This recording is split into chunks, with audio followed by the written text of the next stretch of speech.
Welcome to Audacity Works, a podcast inspired by and dedicated to the working artist, the creative entrepreneur, and generally, doing the damn thing. This exists on the premise that the world belongs to those who have the audacity to believe that their lives have value. This is for you.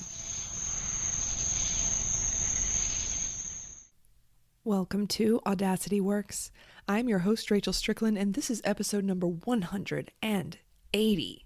And today, I'm not going to give you any news. I'm not going to tell you any updates. I'm going straight to it because I am so excited to finally get to share the interview with my good friend, Ess Hödlmoser.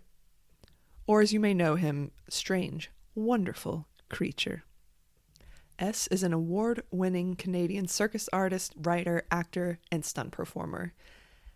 He's shared high-flying aerial straps and breathtaking contortion acts around the world through companies like Circus Flic Flac, Cirque du Soleil, Moulin Rouge, and has performed twice at the festival Mondial du Cirque du Demain in Paris. Sorry about my pronunciation. Outside the big top, Ess has had his skull evaporated by Jacob Elordi, lucky, in Del Toro's Frankenstein, blown shit up as the unhinged Cindy in the prime TV series The Boys, and narrated gameplay or donned a Velcro onesie for motion capture in hit video games like Avatar, Frontiers of Pandora, and Star Wars Outlaws. And honestly, lucky you, and I didn't even plan it this way, but just yesterday, Ess posted the video of the latest rendition of BARBETTE on their Patreon. And I'll remind you of that again at the end of this interview. I just want to get to it. So without further ado, I give you Ess Hödlmoser. Enjoy.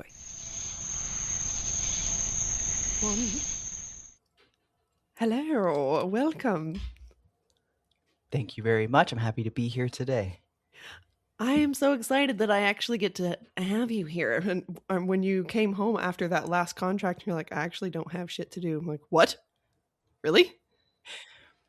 You'd think But with all you of the fixed that. connecting... We got there in the end, didn't we? You'd think that all the ways that technology can digitally connect us, that it could have been possible sooner. But no. No. We're here now. In fact, that's what matters. Yes, we are. So, how are you feeling? You're in this thing that no one ever seems to really get except by accident, which is an off season. Is that accurate? Oh, I thought you were going to say home, but yes. Sorry. That's just a dark joke about the Canadian housing crisis. Excuse me. Yes, I am in what I'm going to call an off season, whether that's accurate or just poetic license for unemployment. It does actually feel like an off season. It was intentional, and so far I'm largely doing a good job keeping it that way. Great. And when did you get home? Okay, let me back up some more because I know things that the people don't know. Will you tell us about your German contract with the Flic Flac? Sure, yes. So the contract that I just recently finished and came home from was a contract with Circus Flic Flac, who I believe is Germany's largest circus, or at least they're built that way. They've been around for, I think, about 40 years or so, and they used to do touring shows, but currently the format of the company is fixed tents, 5 of them going at the same time in various cities around northwestern Germany. So I was in the tent that was in Duisburg, which is about an hour north of Dusseldorf. And I was joined by the fantastic Tanya Burka as my motor operator and dresser, because my act needs a lot of assistance in the dressing department. Otherwise it would take me about 20 minutes to get myself ready all by my lonesome. And we did, I might be off by 1 or 2 here, but if I'm remembering correctly, we did about 52 shows in 24 days.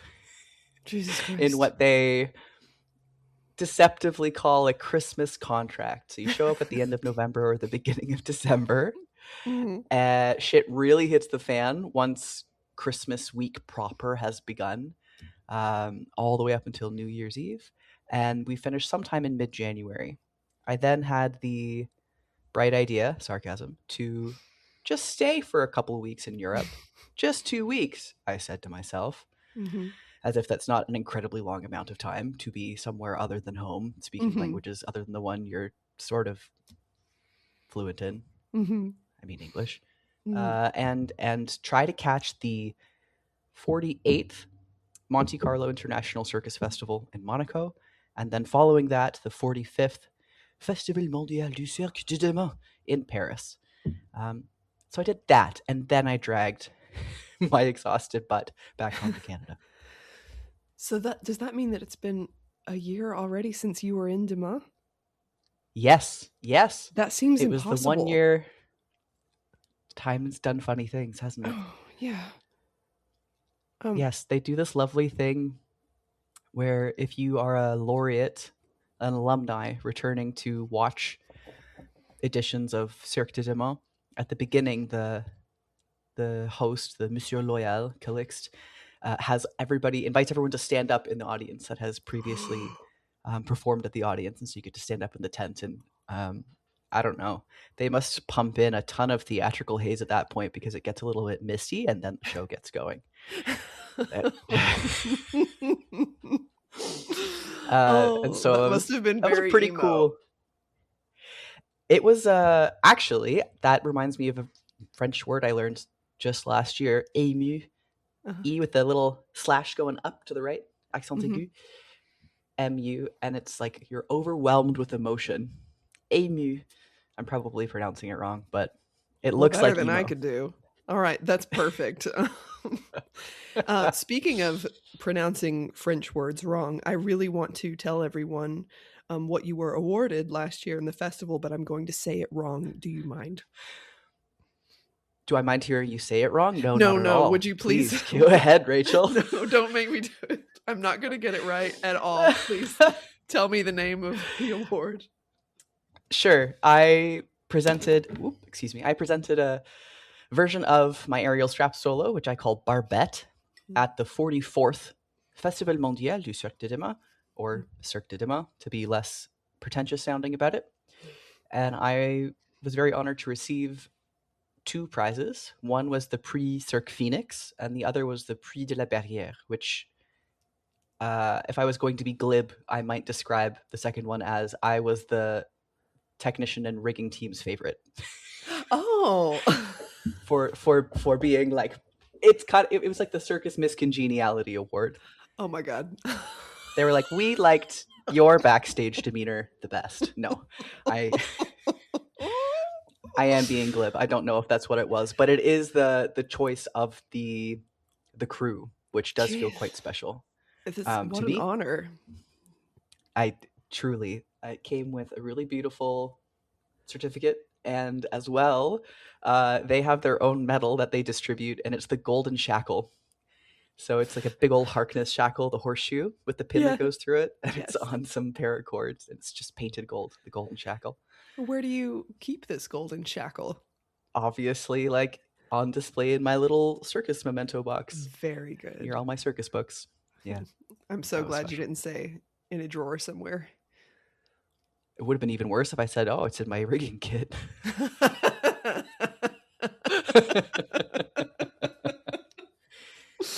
So other than being emu, see, I tried, but I didn't do a good job. Anyway, great.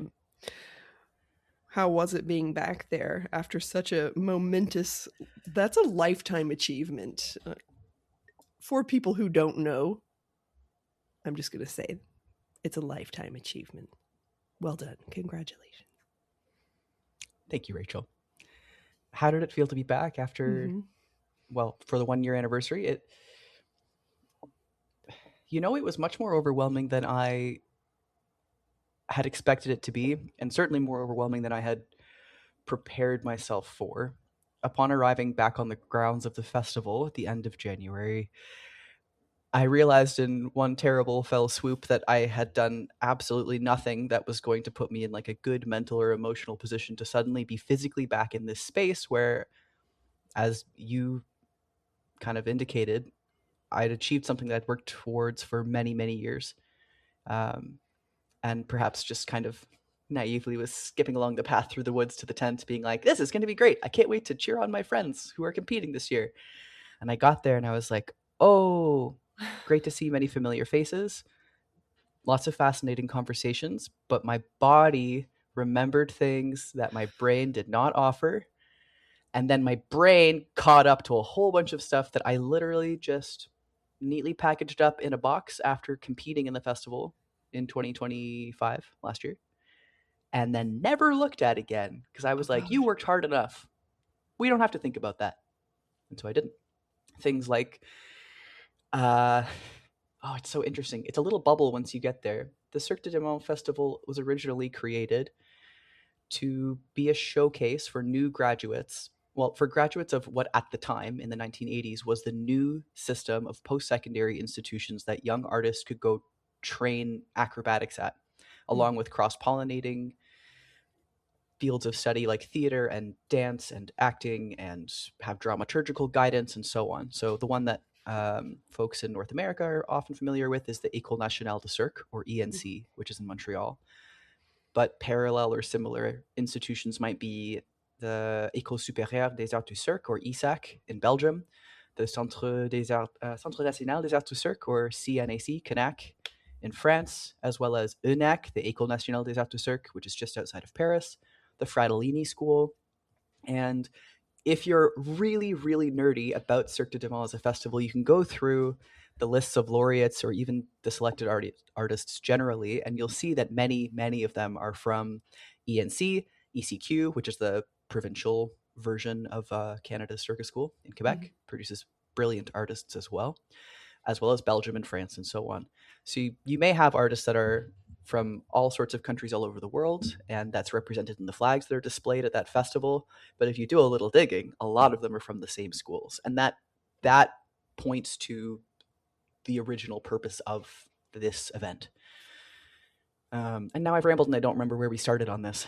Oh, I don't know, but I'm here for the ride. Now I want to know if you ever went to one of those schools. No. No, I was far too old, Rachel. I have gone to ENC to watch the year-end performances of graduating classes, which is interesting, and also a marathon. It's like 4 hours long. And you can't have snacks in the room, which is cruel, if you ask me. And I've also been the very lucky recipient of creation space at the ENC school through Tohu's artistic programs. You can apply for artistic residency there sometimes. Take note, Canadians. Yes. Do it. Oh, I know what we were talking about. It was things that your body remembered that your brain had been like, no. And then here you were, and it was like, boom. There's a curious kind of energy at the festival, and I'm not going to paint it broadly with the brush of describing it as bad energy, but it's very intense energy. Of course, there's very positive energy in terms of folks being excited. There's an intensity of focus. In order to go to that festival, to be selected, you have either gone through a pretty grueling post-secondary career at one of these institutions, or you could say, in my case, you've self-directed one through coaches and working with artistic counselors and so on and so forth. Walking into any room like that, there's going to be like the psychic residue of every stressed out artist and athlete in the room. And Cirque du Soleil is no exception.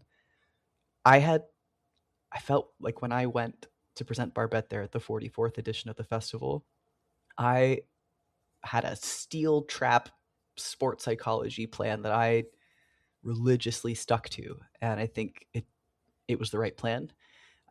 I was not psychologically scarred by my experience. I was able to be resilient and adapt to all of the chaos and change that arises in any professional circus engagement, festivals included.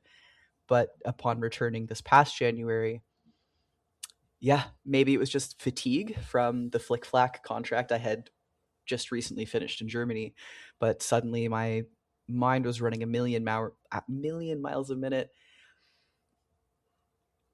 about all these questions that I think I had just forced my brain to not consider while I was there competing myself the year prior.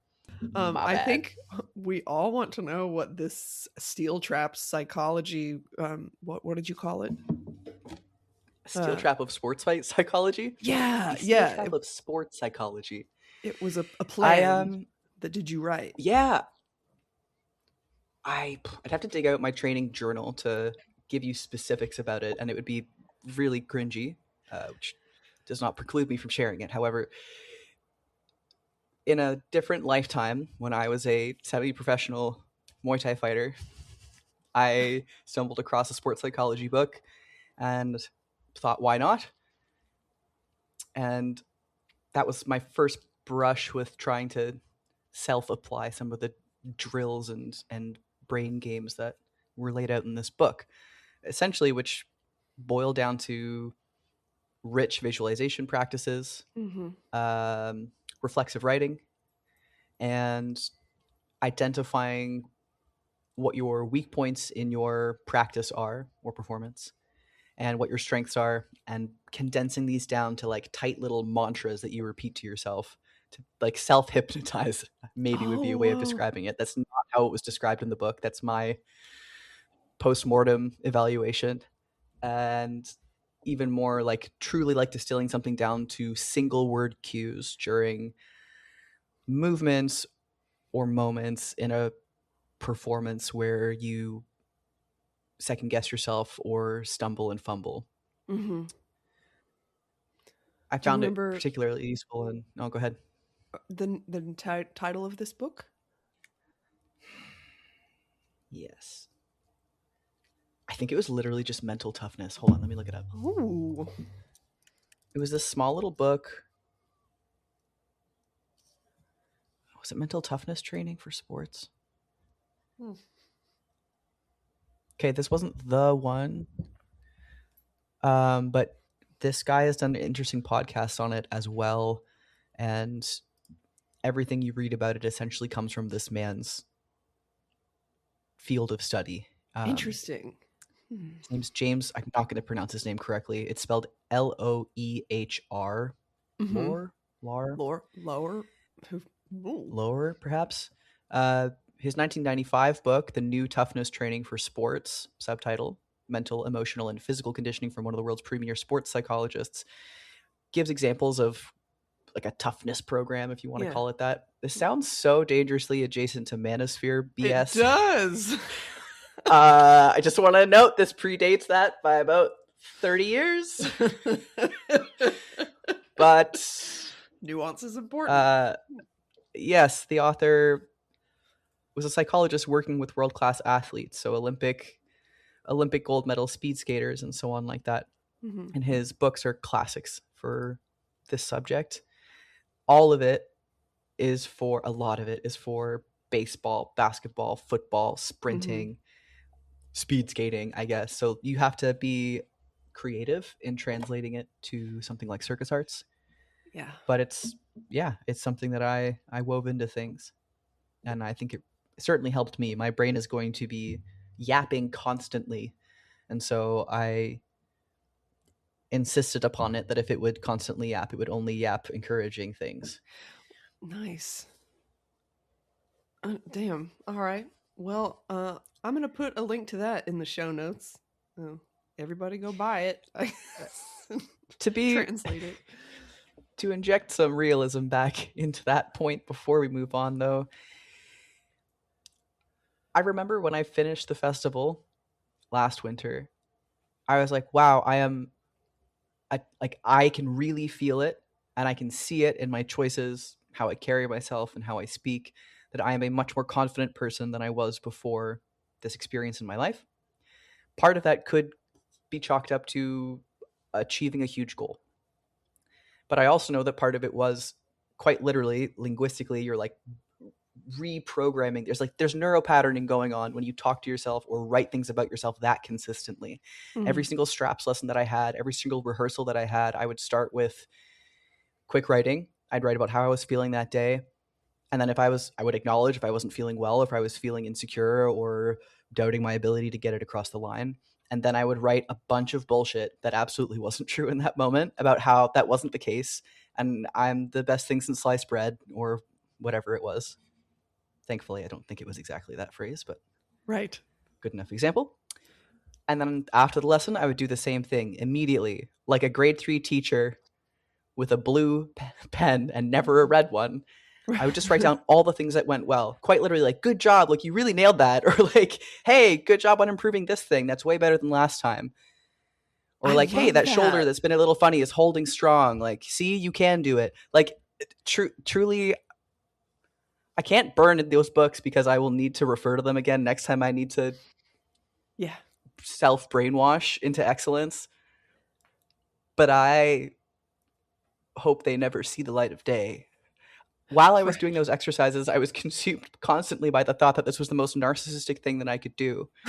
And then I had this internal decision to be like, well, if nobody ever sees it, then is it narcissistic? If the end goal is to help me be the best artist and athlete that I can be, and to overcome what feel like fairly stacked odds, that I can ever achieve this dream as somebody my age, was something I was telling myself at the time, or somebody who's only done this discipline for this amount of time was something I told myself, and so on. Somebody that didn't go to a circus school, whatever. Mm-hmm. And in the end, I guess I was like, well, I believe in my capacity to forgive myself and repair if I do become an intolerantly arrogant narcissist through this self-brainwashing. So we'll see what happens. But I'm happy to report, or sad to report, that after the festival was done, I remember thinking to myself, hey, I should really keep up this practice. Mm-hmm. This is really helpful. There's like my journal where I write down stuff that happens or creative ideas that pop up. And then there was like the brainwashing journal, which I just called my training journal, full of all those things I was just listing. Yeah. I didn't continue it though.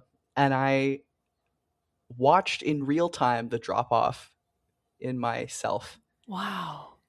There was like an outside observer in my brain, probably the part that I had given the job of saying nice things to myself. And it was just like, huh, yeah, you really aren't so sure of yourself right now, are you? Or, huh, you 6 months ago would have just been like, fuck it, send it. And then it would be like, hey, maybe you should do that again. And I would be like, but with what? We're not trying to achieve a once in a lifetime thing right now. Oh, and the dialogue would go, well, you can apply it to your daily life. And I would go, yeah, you're probably right. And then I would just be like, squirrel. And off I'd go until the next point where I'd be like, oh, well, this is very dark, isn't it? Look at you becoming a little worm again. I'm a worm. Exactly. I'm so glad you got that reference. I learned it from you. What? Oh, no. It's cyclical. This is a closed loop. Damn it. I'm a worm. No, it was very useful. You need to put a link to that little moment from Disney's Hercules, please, with the two little demons. Okay. We are worms. Go ahead and check the show notes for that. But yes, we have talked about this, Ess and I, many times in the past. Look, so, for any of the fellow circus artists that listen to this, or for the artists that have different practices, physical or otherwise, I'll stick to circus, and I have immense faith in your listenership, viewership, your audience. There we go. Oh, God, I have faith that everyone can extrapolate this to their own practices. But in circus, we've seen all this overlap over decades in the past and including now about athletics and techniques for like athletic excellence or training or progress being applied to this creative pursuit. But it's not like anybody's going to be there and like be your coach like there is on an Olympic team. The best you can hope for is finding an excellent mentor, which is like finding a golden needle in a haystack. It's good when it happens, but like every other human relation in your life, it's both unreasonable and unfair to ask or think that one mentor can be everything that you need. And ultimately, it's just you up there in the end. So you should probably build the skills of doing it yourself. Oh my God. Even if you undergo fantastical transformations back into a little earthworm sometimes afterwards, like a terrible Princess and the Frog type story. Well, that's going into the highlights. If you listen to nothing else, like I want them to listen to that. So it's happening. Thank you. Mic drop. Thank you, Ess. Good, because I've already forgotten what I said. All right, moving on. So you said you saw like two legendary festivals back to back a year after having won two prizes at one of those festivals, and the other one's Monte Carlo. I only know two people that have been in Monte Carlo, and it was ages ago. So how are they? Are they really different? Yes. Also, that's really cool that you know two alumni from the Monte Carlo Festival. Well, they were partners. I have to be clear. It still counts. Okay, Count the thanks. two. For the uninitiated, Monte Carlo and Paris, so the Monte Carlo Circus Festival and Cirque du Soleil. One happens in Monaco, one happens in Paris. They're not at odds or opposing each other, but they happen at slightly overlapping times of the year.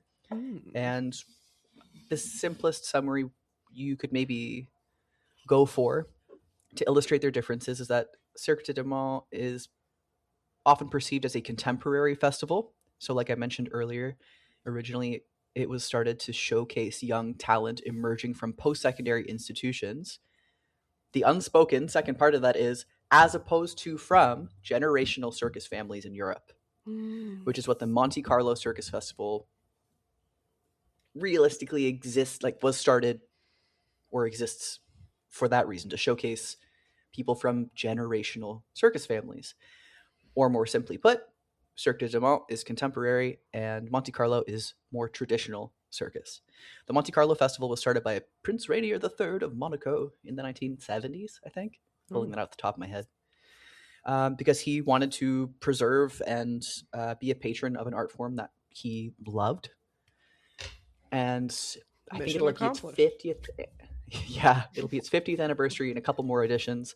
And the Monte Carlo Festival, you'll see aerial acts, ground acts, clown acts, as well as animal acts, which is becoming increasingly uncommon due to the efforts of animal rights activists across Europe, advocating for animals not being subjected to having to perform for humans. That's a very contentious subject that we're not even going to detour into that. We'll just finish this brief summary. But at Monte Carlo, you will see animal acts. Some of those animal acts are domesticated animals, things like Liberty Horse acts. That's where you have like 10 horses in a ring and none of them are wearing tack. And one very snazzily dressed lady or guy is telling them which way to run, which they mostly do.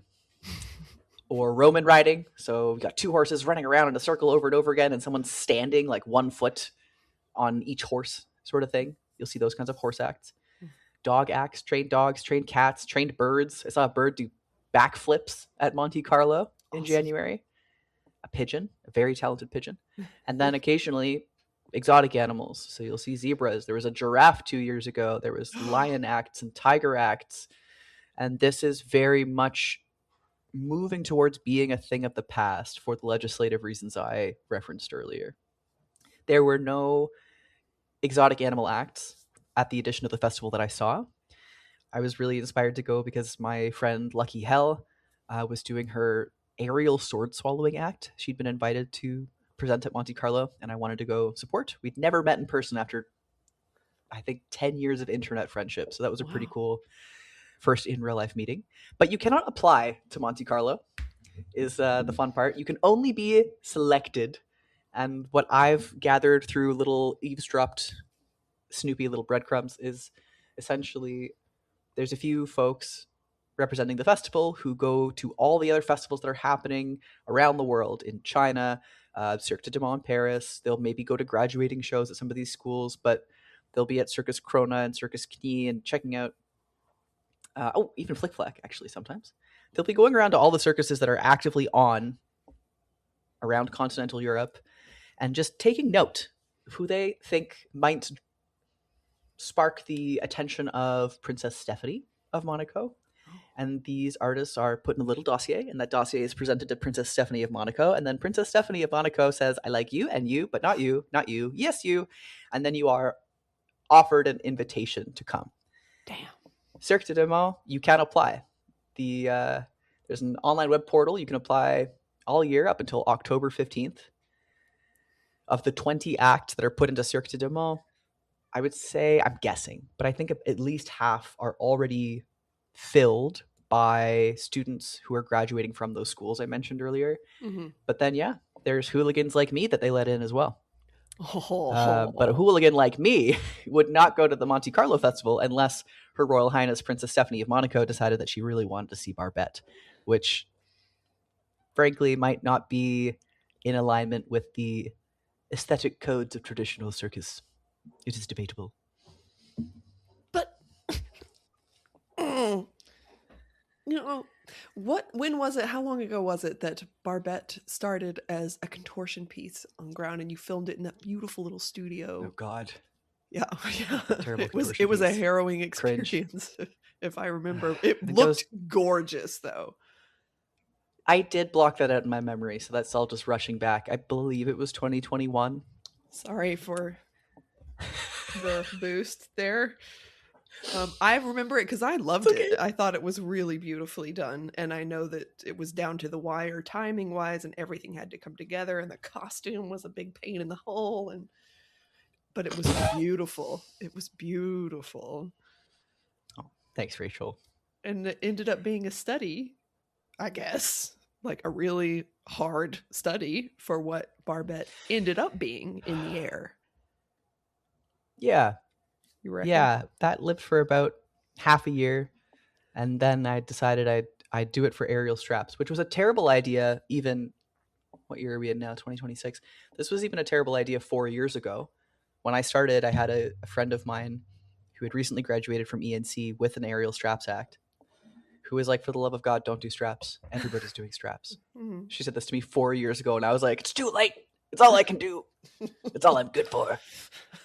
And in, typical stubborn style of younger me, I was just like, I'll make them love me. It won't matter that everybody's doing straps. Well, and which, you were right.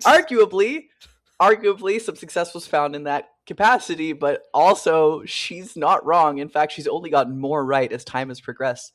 Mm-hmm. I had a short visit to Montreal not too long ago, and you walk into a studio in Montreal or Toronto, and all you see is straps. As far as the eye can see, everyone is training straps. And I, at the risk of sounding hypocritical or territorial, okay, no, let me phrase this in a productive way.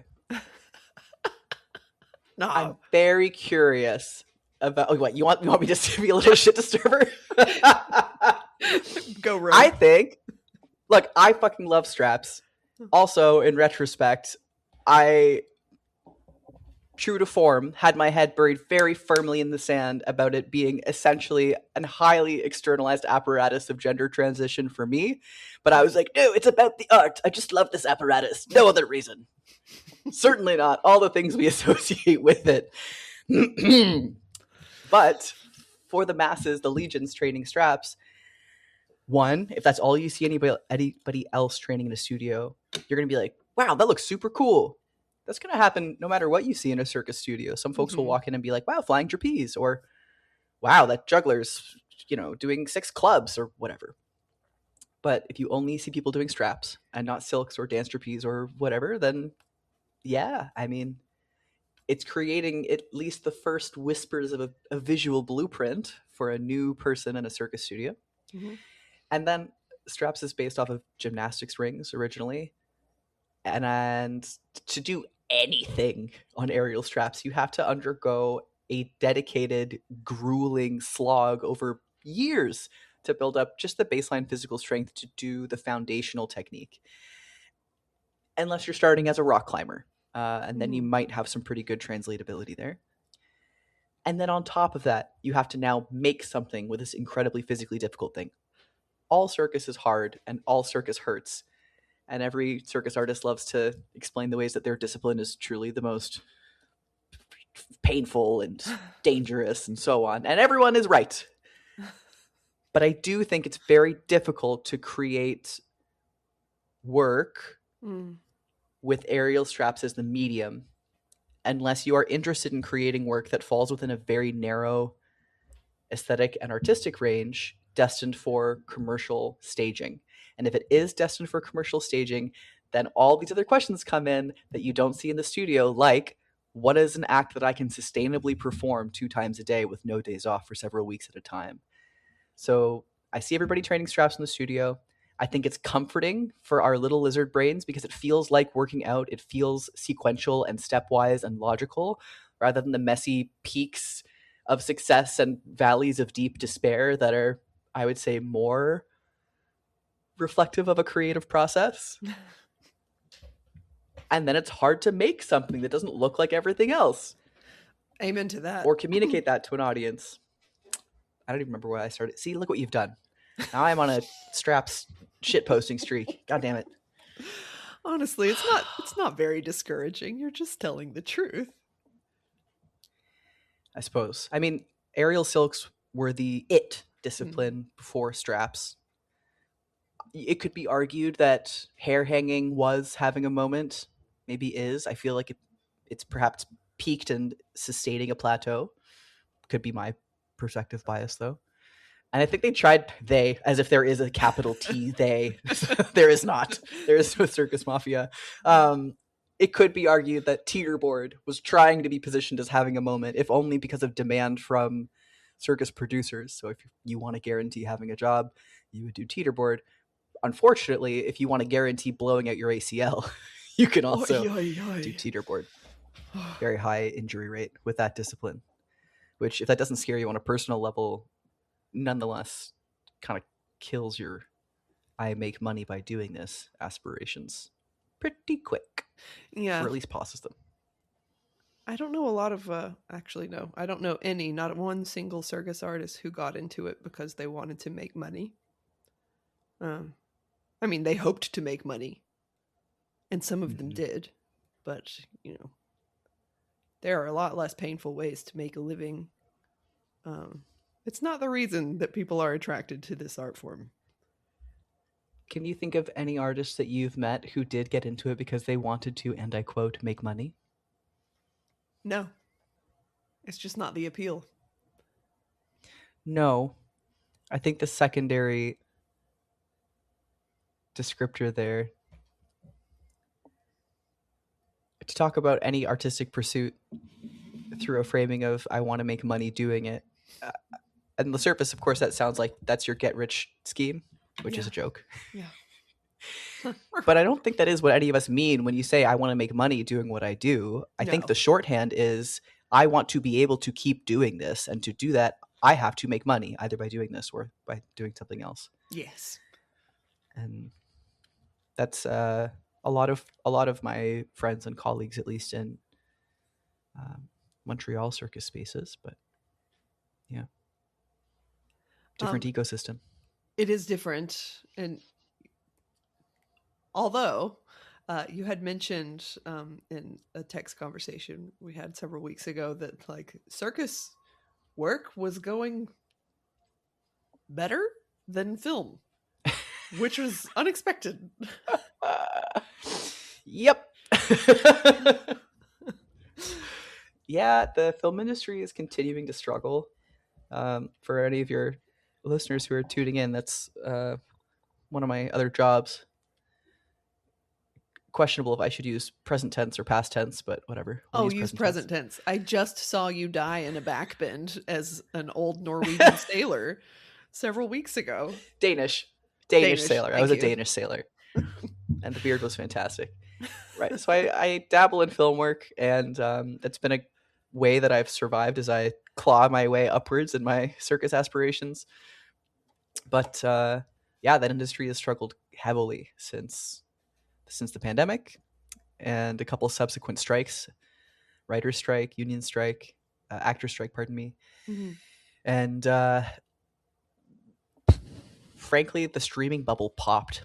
So while we were all at home, working from home, working remotely, a lot of folks just always had a TV show on the background or were playing movies while they were cleaning, or it would have spiked a lot of the numbers for the folks behind the scenes, the puppet masters pulling the strings of how much TV are people watching, how many movies are people watching, what are they watching, when are they watching it. Broadcast television and like the channel or studio system of creating movies and TV is like slowly being eroded in favor of these online streaming giants. So they have become Netflix and HBO and Amazon Prime and Paramount and so on. They've all become our new TV channels, our new, I haven't had a Haven't owned a TV in 18 years, so I can't even give you examples, but fill in the blanks. CBC, here's my cute Canadian example. Sure. So as the streaming giants were all racing for this new audience of eyes and money, the industry expanded its ranks both in front of and behind the camera to accommodate the increased rate of production. But now everyone's gone back to work. People aren't streaming all eight? All the many episodes of The Office on repeat for months at a time. Mm-hmm. And so those numbers have dropped off. And so producers are not greenlighting new productions. And so enormous swaths of the industry in both the United States and Canada are unemployed, which is something that anybody working in the film industry is used to. You're warned about it by your coworkers that it's feast and famine. You're told to save your money, that there will be dry spells and boom periods. And that at least has been true to my experience of it. But this has been years and years now of significantly depressed volume of available work. When I started working in the film industry, because of the kind of money you can make in it, which is a little bit like a lottery system, or at least that's what it feels like to me. I remember I used to think that I would have to squeeze in my circus where I could, but I would be an idiot to prioritize it before film, simply in terms of being able to support myself and keep a roof over my head. Yeah. And yeah, the irony now, I have no illusions that this is connected to me having been able to get my act into Cirque du Soleil and be showcased on that large of a platform and the reputation associated with it. But it opened up the door for me working for large circuses in Europe, being paid in euros, having a decent run of shows, having very good contract conditions where I'm not nickel and diming and begging friends for couches and trying to calculate how much gas money this is going to make me lose against the salary they've referenced, which doesn't begin to cover the liability insurance I had to buy, and on and on and on. Yeah, for the first time in my life I see a future where I'm doing more circus than film. I'm gonna be honest, it feels good. And I'm not even doing that much circus. So really what this is saying is that I'm just unemployed in new and exciting ways. No, but also yes. Can we talk about other ways that contract changed you? Because there's many 3 shows a days. Yes. Which yes, at first glance is like, well, that's an insane thing to do. Turns out, not so much. It's pretty normal. Yep. Turns out it's pretty normal. Yeah, we could talk about it. To give some broad details. So it's a tent show. You're in a gigantic tent. The peak of the tent is probably 60 feet in the air, and then the truss drops down to maybe 50 feet. And with your motor point, like, you could go right up there, bud. There was a live band playing, a Rammstein cover band, which is a side of rich conversation that I'm currently trying to distill into my upcoming Patreon essay. Because that band, Rammstein, is quite contentious these days. But there was a cover band playing Rammstein music because one of the founders of this circus is like an old punk rocker. It has a very punk rock aesthetic, which is pretty cool. There's no animal acts. There's motorcycle jumpers, however, doing absolutely batshit bananas stuff off of ramps on their motorbikes, and aerialists and clown and ground acts. Most days were 2 shows a day, so one at 3:30 and one at 7 that lasted for 90 minutes to 2 hours. But on many occasions, wow, let's just do that without the sound ruining your audio. It's muted now. On many occasions, there were triple days. My show had a period where we had 3 triples in a row and then 2 triples in a row. My friend Glory Dearling, who's a very talented aerialist, happened to be on another show of Flic Flac's an hour down the road in Dortmund, and they had 5 triples in a row. Wow. The show in Nuremberg typically has 7 triples in a row between Christmas and New Year's Eve. And every artist talks about this or references this with like a bone deep weariness combined with like a shrug and a Mhm. yes, I mean that's what it is. You make really good money on those days. You are given your salary is basically determined as a day rate. So your day rate is for 2 shows. If you only do 1 show, you still get your day rate. But if you're doing a triple, you get 50% of that salary, that daily salary, on top of your rate. So you are making bank, cha-ching. Mm-hmm. You do have to survive the day to enjoy the payday, but that's a minor detail. Yeah, high volume of shows, and it would have curled the hairs in my nostrils if I had gone into that without some of the experiences I'd had earlier in the year with a different circus, with a small traditional circus that was traveling out west in Canada. That outfit is called Europa Circus, and I was very, very fortunate to be invited onto that by the owner and founder, Desiree Cardinelli Chavez, but be housed and mentored, I almost said chaperoned, by by Disa Cardiel, my good friend. We are studio siblings. Both of us are students of Victor Fomin, who's a legend in circus, particularly in Montreal. Has coached many, many artists over the years. And I stayed on a couch at the end of Disa's caravan. And Disa's worked traditional circuses for 19 seasons. I think, yeah, close to 2 decades. And knows all the ins and outs of what shows are like, what building up the tent and tearing down the tent is like, what social culture is like, and how it is different in very unexpected ways, potentially, on traditional contracts. I felt like I was given an internship for a trad show in a way with Europa and through my friend Disa that had I not had that, I would have been so extremely unprepared to try to adapt to what some of the working realities were for Flic Flac. Now, Flic Flac wasn't a traveling circus, but it was still very intense. And there's a sense they build themselves as a modern circus. I don't believe that the owners of Flic Flac are using circus studies scholarly distinctions between trad and nouveau cirque and contemporary when they say this. When they say modern circus, they're just like, we've updated this. There's rock and roll and motorcycles, yeehaw, maybe some pyrotechnics. Mm-hmm. But the unspoken social norms of what's the word I'm looking for?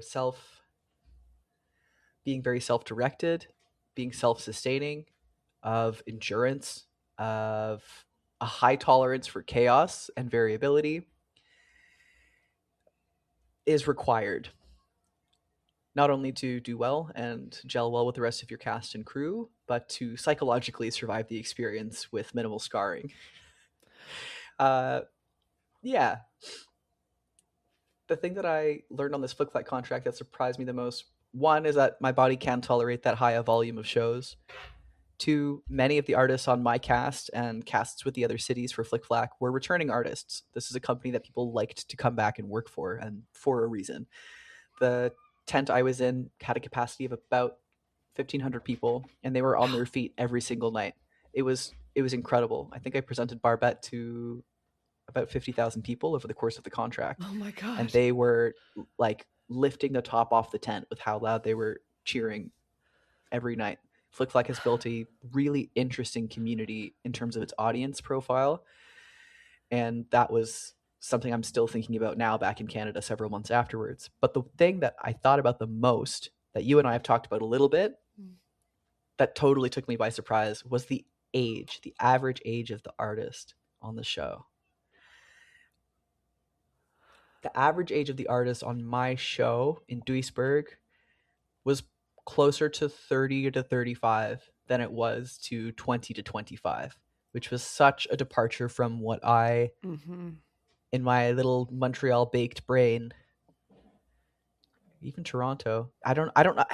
I'm questioning so many things, Rachel. I'm like, where did I get this idea that peak performing circus artists, like, yes, anybody can be a circus artist. You can start it at any time you want. There's no rules about it. And nonetheless, I was still like, some part of my brain was like, yeah, like 20 to 25 is really ideal. You heal faster. Your joints are juicier. When you inevitably make a mistake, you get a little bit more of a whoopsie buffer. as opposed to someone at 45 who is healing slower by that point. Like, there's material realities and physical realities to acrobatic work, if that's the medium of art that you are creating within, that, you know, other art forms don't have or differ from.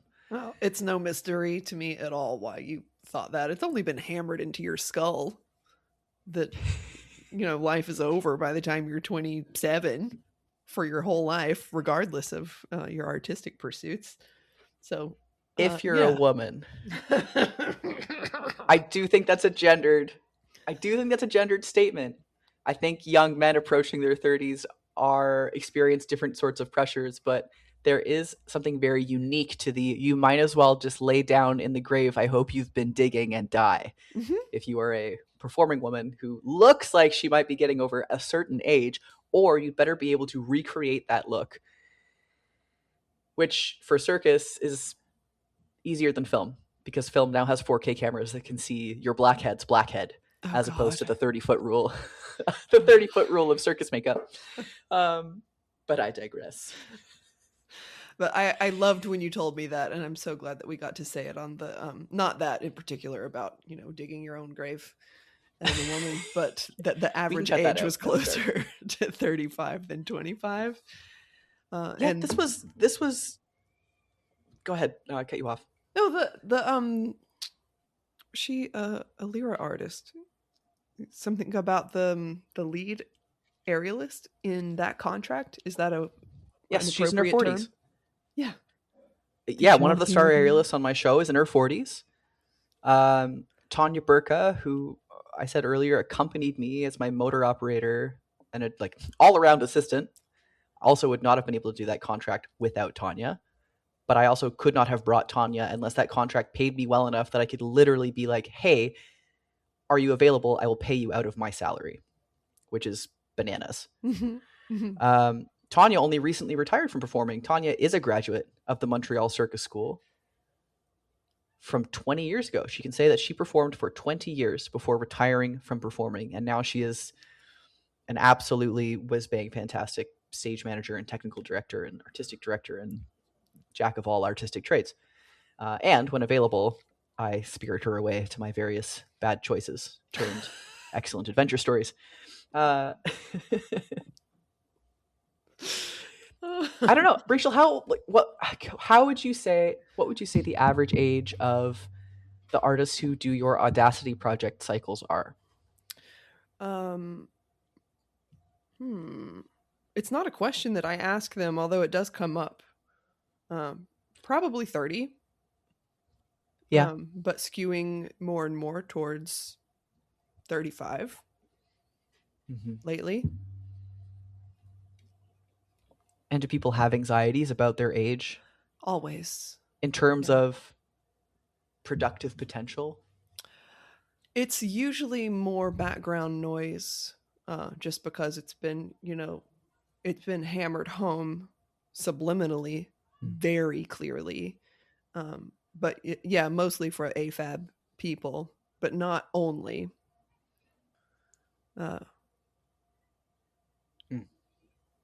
It's mostly like a background deafening roar rather than it is like, I'm worried about my collagen production and how that's going to affect recovery after a high volume show day.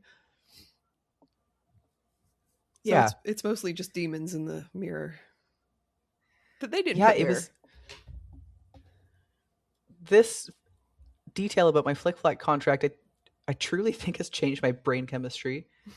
I have spent my entire circus career with that background noise you're talking about, saying to myself or some mysterious third party in my head, which couldn't possibly be me, being like, yeah, you're a bit old for this, or like you're running out of time, or you are going to age out of this, and then what are you going to do? So you better do it now. Like, everything has felt like such a rush, that I've been in such a rush to try to get the technical level I wanted or the artistic creation that I wanted, like, in time. It's at odds with what I think my baseline state of being is as an artist, which is that doesn't have an expiration, and that in many cases It's better and better as we age. Hard agree. But that doesn't stop, like, yeah, this feeling from, I would say, being a defining characteristic of 10 years as a professional circus artist. And I showed up in Germany and I was like, oh my God, these people are incredible. And they do this high volume of work regularly. And they love it. None of them are like, I don't know how much longer I can do this.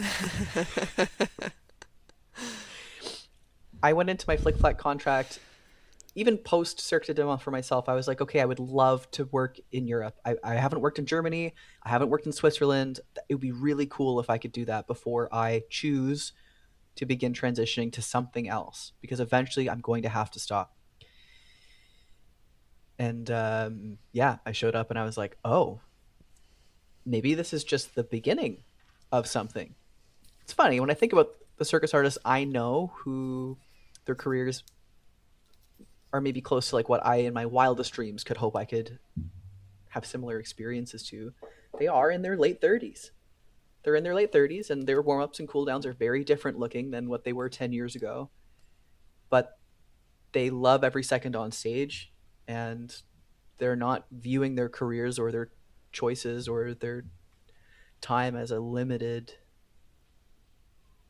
quantity, not in an immediate way that robs you of the ability to kind of take a measured look at what's before you and say, what do I really want to do? What feels exciting to me artistically right now, rather than, okay, what do I have to do because next year I'm going to be too broken to do it? Yeah. Yeah.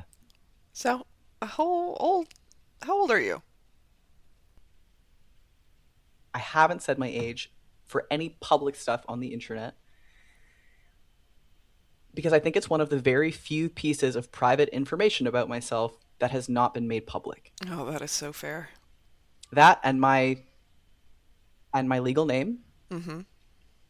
Nobody on the internet knows my legal name. Mm-hmm. Mm-hmm. It's not whatever you can find if you really dig in other places. It hasn't been that for a long time, and that delights me. My people in real life know, and this distinction between my real life in-person connections and community and my digital ones, which are just as important but in different ways, is something that I have really clung to as I've continued stumbling down the path of a parallel career in film and television. So I don't know. It's a silly thing, but Nah. I've never said what my age is, what year I was born in. I have never publicly stated what my sexuality is. Mm-hmm. I have never shared a partner on any of my online digital spaces. And while any of those things could change in coming time, for now, I'll just keep being mischievous and hoard it all to myself. I support this. Where were we? Well, there's something to be said about like how long someone can train and making sustainability more of a priority when we make our plans. Yep. I guess that was another big theme from the German winter. You have to make a very different act for something that you perform 52 times in 24 days than say 5 or 6 times over the course of a 3-day weekend. Mm-hmm. And even Cirque du Soleil, the 5 or 6 over the course of a long weekend, like that is really challenging. It is really demanding and difficult. I remember when I did it, I told everyone I was going to sit myself in an ice bath for a month afterwards, which is largely what I did. It was great. But in Germany, I showed up with my act. There was things that had to be adjusted based on spatial differences and rigging differences, which is standard for an aerial number. What I had no experience at that point in time in, however, was having to adjust the choreography of my number to make it physically possible to do that many times. And my God, Rachel, that my ego was like fighting that reality, like kicking and screaming through like several teary breakdowns about like what it meant that I was cutting my big tricks. Even though like I've heard like veteran artists I look up to talking about this like very pragmatically as like not only a reality of being a working professional circus artist, but an important skill. And I was like, this is bullshit. There is nothing in the process of becoming a circus artist that prepares you for this part of working as a professional circus artist. Mm-hmm. Like, you can run your act back to back in the space. Okay, cardio. That's going to mimic a long show day. Or, okay, well, I'm going to work and then I'm going to do cross training and then I'm going to go run my act with my coach. And okay, good. Well, that'll mimic a really long day at the tent where you're doing 50 other things. But nothing is psychologically able to prepare you for like, hey, you're going to feel like a worm because you're not even doing anything cool. You're just doing the splits. And then your brain will just basically self-consume as you judge that thought for popping up. And then you're like, where did this terrible split shaming thinking come from? Why do we value some tricks and not others? And then you go out there and you perform and you realize that the audience truly does not give a flying fuck if you are doing even one single reverse meat hook or flag for my non-American folks following along. And that they are literally I was having this conversation with my friend Gloria the other day. They're just there for the vibes. They don't care what you're doing. They don't care what we're doing. It's a vibes-based economy. Like, goddamn, how many other artistic disciplines does this apply to? Dancers? I love a technical dancer, but guess what? I haven't spent my whole life devoting every waking minute to dance and evaluating the technical acumen of someone I'm enjoying moving through space. I'm all about a vibes-based dancer. That's something that's like a democratic enjoyment of art. Yeah. Like promises. Painters, vibes-based. Musicians, vibes-based. Definitely. Everyone loves the technical virtuoso, but like there are genuine access barriers to becoming technically virtuosic in anything we might do. But my God, you can serve vibes. You can serve vibes. The vibes exist on a foundation of dedicated practice, which sometimes can lead to technical virtuosity, but not always. But in the end, it's the vibes that matter, and Germany came out swinging with that one. I took out all the big shit from my first sequence. I was delighted that my giant orbiting one-arm dislocks that I'd been cooking up in Montreal with Victor and William, I did do those 52 times in a row, and Great. They did go good. And my shoulder didn't fall off or even get remotely injured. Crazy. But yeah, I did splits, and I glared at people and winked at people and literally like flexed my bicep and kissed my arm at people and spun really fast, and they lost their shit. And I can't wait to do it again. And then I came back to Canada, and whether it was through DMs from beloved colleagues, there's no shade for what I'm about to say next, or in-person conversations in the studio, there was like this like sidling up digitally or in real life, and people being like, how did it go? Tell me about it. Did you have a great time? It looked so fun. And they'd be like, but you had to like adjust your act, right? And I like with enthusiasm and gusto nodded and said, yes, absolutely. I was really proud of that. I was proud that I'd built that skill, and it was like a skill built through a crucible of fire and chaos in German, which, makes it seem more intense. It is that objectively makes it more intense. You've just summed up so much of what I have taught in the past 9 years. It is a vibes-based economy. Damn. We're living in the vibes-based economy, people. You heard it here first. I don't think it was here first at all, but hey. Oh, that is cool. This is an excellent place to end the interview on, because that was like such a mic drop statement. No, wait. There's one important postscript. Tell me. Which is that my fellow artists were like low-key, horrified is not the right word, but it was absolutely seen as a negative thing. It was seen as like a sacrifice or a reduction of the value of what I did. Just like on an artist to artist level, which fine. Nobody wants to change their act. Nobody wants their vision compromised. And on an artistic level, from an artistic perspective, I 100% agree with that. I vibe with it, if you will. but the professional, like the practical consideration of it's freezing cold. I'm jet lagged. I literally don't have time to feed myself enough food to replace the calories I'm burning in this double or triple show day. Somebody got super drunk last night and didn't wake up in time, and now suddenly my act might be happening now instead of in my carefully planned 30 to 45-minute warm-up window. Somebody fainted in the hallway over there. The pyrotechnician guy maybe didn't pack that one right. Why did that go off early? Like, the whole day is nonstop this, show after show after show, week after week. And then suddenly, like, the consideration is so far removed from, is my art being presented the way I want it to? And am I safe at work today? Can I safely present what I've been hired to do in a way that I am satisfied with to my professional standard, which is now a spectrum and not a fixed point? Give those people what they want and be able to do it again.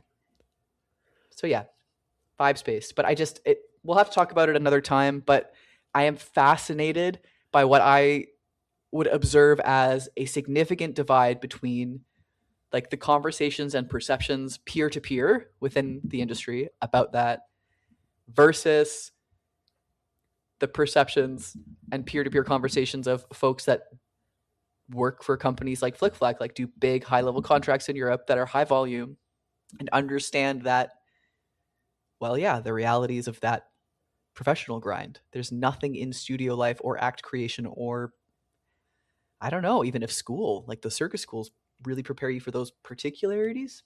I couldn't tell you because I didn't go to school. Damn. But we'll leave it there. Yeah. On the vibes-based mic drop. Thank you. I need a cigarette. I don't smoke anymore. It's just that it was that good. So. That's so inappropriate. I love it. It's my podcast. I can say what I want. And you should. What a delight. I'm going to steal that. Oh, I need a cigarette. Oh, got a light? Buddy, thank you. Thank you for the afternoon, which it ended up being. Thank you. I appreciate it. Thank you for giving me a platform to monologue on with you. Hey, you want to do a part 2 sometime? I would love to do a part 2 sometime. Okay, fuck yeah. And if right. anyone has some specific questions they want to throw our way, we can squirrel them up and do some speed rounds. I love and I'll actually like ask don't take that the wrong time. way. Send them to me. I will save them in a document. Okay, this has been Rachel and Ess part 1. Thanks, buddy. Thanks, Rachel. Bye for now. Thank you so much for joining us. And we talked for an hour and 7 minutes, so how about that? Lucky you. As of yesterday, I'm recording this outro on April the 7th, so this episode goes live in the morning. And as of yesterday, Ess uploaded the Flic Flac version of Barbette in totality onto the Patreon, so highly recommend that you go, give them a follow, give them your support. Trust me, as a proud patron of Ess, it is well worth it. If you have any questions that you want to include in our second interview, whenever that's going to happen, you can send them to me and I will keep them in a safe place. And if you do have requests for other episodes, you can reach me always on Instagram at Rachel Strickland Creative or on Patreon at Rachel Strickland Creative. This podcast is powered by Patreon, so I have to thank my patrons for standing with me, for standing next to me, for your trust, and for your support. This could not exist without you. Thank you. Until next time, my friends, stay strange and wonderful, and don't go back to sleep.